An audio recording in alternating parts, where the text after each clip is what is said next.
खुलुमबाय नोंथांमोननिसिम गोजोन मोनाबिलिनि हामलायनायखौ बयनिसिमबो जासिहरग्रोनाय जाबाय। नोंथांमोनखौ आंनि बोहैस्रि बर' ब्लग चेनेलाव गासैखौबो बरायनानै लाग्रोनाय थाबाय। दिनै 2023 मायथाइनि 16 आगस्ट नोंथांमोननि थाखाय गोदान भिडिअ लाबोबावनाय जादों। अन्नानै नोंथांमोना भिडिअखौ जोबजासे नायलांगोन होननानै मिजिंथिबाय।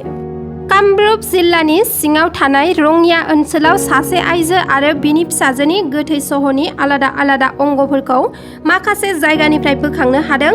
नाथाय बिमा आरो फिसाजोनि माखासे अंगफोरा माबोरै आलादा आलादा जाखो बेखौ मिथिनो मोनाखैमोन। नाथाय दा दायनिगिरिखौ हमनो हाबाय होनना फोरमायथिदों। बुथारजानाय एबा थैनायफोरनि मुङा जाबाय फिनु अगरवाला, बिमानि मुं आरो फिसाजोनि मुङा जाबाय कनिका अगरवाला। पिनु अगरवालानि फिसाय आरो कनिका अगरवालानि बिफायानो बिसोरखौ बुथारदों आरो गोथै देहाखौ सानथामसिम गावजोंनो लाफादोंमोन। उनाव थुख्रा थुख्रा दानफ्लेनानै दाब दाब जायगायाव गारखुमाना दोनदोंमोन। नाथाय जायगानि मानसिफोरा नुसननानै पुलिसनो खौरां हरो आरो दायनिगिरिया दायो एरेस्ट खालामजाबाय होनना मिथिना मोन्दों। दायो पुलिसआ बे जाथायनि सायाव नायबिजिरगासिनो दं। सोरबाबा थार मोजां मोननायखौ मोनैनि थाखाय थैयो, सोरबाबा नंखाय आयेन बेरेखा मोजां मोननायनि थाखाय सोरखौबा बुथारो। गोबां जाथाय जानाय खोनानो मोनो। बिदिनो मोनसे जाथाय जादों मरिय'आव। उदांस्रि सानखालिनो जादों बिदि जाथाय जानाया। बिसि आरो बिनि आयेन बेरेखा मोजां मोननाय सेंग्राजों लोगो नांनानै गावनि फिसायखौनो बुथारदों। मिथिना मोननाय बादिब्ला गोदोना सेथेना बुथारदों बिसिया गावनि फिसायखौ। बुथारजानाय फिसायनि मुङा जादों बाबुल सेट्टिया। जाथायनि सोमोन्दै मिथिनाय बादिब्ला बाबुल सेट्टियानि बिसिया प्राणजित मुंनि सासे सेंग्राजों आयेन बेरेखा मोजां मोनलायोमोन आरो बिसोर सानैजों सोमोन्दो दंलायोमोन। मोजां मोनलायनायनि सोमोन्दोखौ गामिनि मानसिफ्रा मिथिना पुलिसनो गोबांबार मिथिहोसेयावबो जेबो बेबस्था लायाखैमोन पुलिसआ। प्राणजितआ थांबाय थायोमोन बिसिनि न'आव, मैयाबो थांदोंमोन। बेनिखायनो बुथारनायनि सन्देह खालामनाय जादों। दायनिगिरिफोरखौ पुलिसआ हमबाय। दायो नायबिजिरनाया सोलिगासिनो दं होनना खौराङाव मिथिनाय मोन्दों।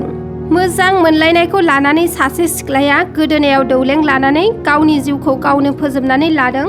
न'खराव रावबो गैयैखौ खाबु लानानै स्मिता नार्जारिया गावनि जिउखौ गावनो फोजोबनानै लादों। बे जाथाया जादों चटिया पुलिस थानानि सिङाव थानाय नदुवार ओनसोलनि दैजिरि गामियाव जानो मोन्दों। प्रेमचंद नार्जारिनि फिसाजो स्मिता नार्जारिया फुंनि समाव गावनि बेसेन गोसा जिउखौ दौलें फाननानै फोजोबना लादों। जाथायनि सायाव स्मिता नार्जारिनि न'खरनि आरो ओनसोलनि सुबुंफोरा फोरमायथिनाय बादिब्ला स्मिता नार्जारिया मनापुर गामिनि धरणी स्वर्गियारिजों गोबाव समनिफ्रायनो मोजां मोनलायोमोन। जाथाय जानायनि सिगां हरनि 9:30 रिंगायाव स्मिता नार्जारिया गावनि न'आवनो दङमोन। बेनि उनाव बाहेराव ओंखारलांदोंमोन आरो फुंनि 6 रिंगासो समावसो न'आव फैफिनदोंमोन। जायनाखि हरनि समाव स्मिता नार्जारिया न'नि बायजोआव ओंखारलांदोंमोन। बेनिखायनो स्मिता नार्जारिनि मोजां मोननाय हौवा धरणी स्वर्गियारियानो लांफैनायनि सन्देह खालामदों। मानोना सिख्ला मानसिया हरनि समाव हारसिं बाहेराव थांनाय नङा होनना न'नि मानसि आरो गामिनि मानसिफ्रा सानदों आरो बिसोर सानैनि मबाइला सोलायलायनायमोन। स्मिता नार्जारिनाव धरणी स्वर्गियारिनिसो मबाइल दंमोन।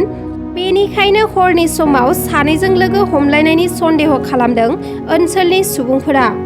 आरो जानो हागौ बिसोर सानैनि गेजेराव माबा मोनसे जादों जायखौ लानानै हिन्जावसानि गोसोआ गोथौ दुखु मोनदों आरो बेनि थाखायनो न'आव फैफिनना रावबो गैयैखौ खाबु लाना गावनि जिउखौ फोजोबना लादों होनना फोरमायथिदों ओनसोलनि सुबुंफोरा। बेनिखायनो जाथायनि सायाव नायबिजिरनानै धरणी स्वर्गियारिखौबो साजा होयो। बेनि थाखाय सरकारनिसिम दाबि खालामदों न'खरनिजों लोगोसे ओनसोलनि सुबुंफोरा। नोंथांमोना आंनि भिडिअखौ जोबजासे नायलांनायनि थाखाय नोंथांमोननिसिम रोजा रोजा साबायखर थाबाय।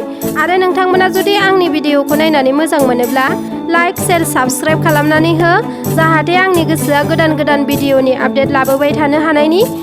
एसेनोसै, गोजोन्थों।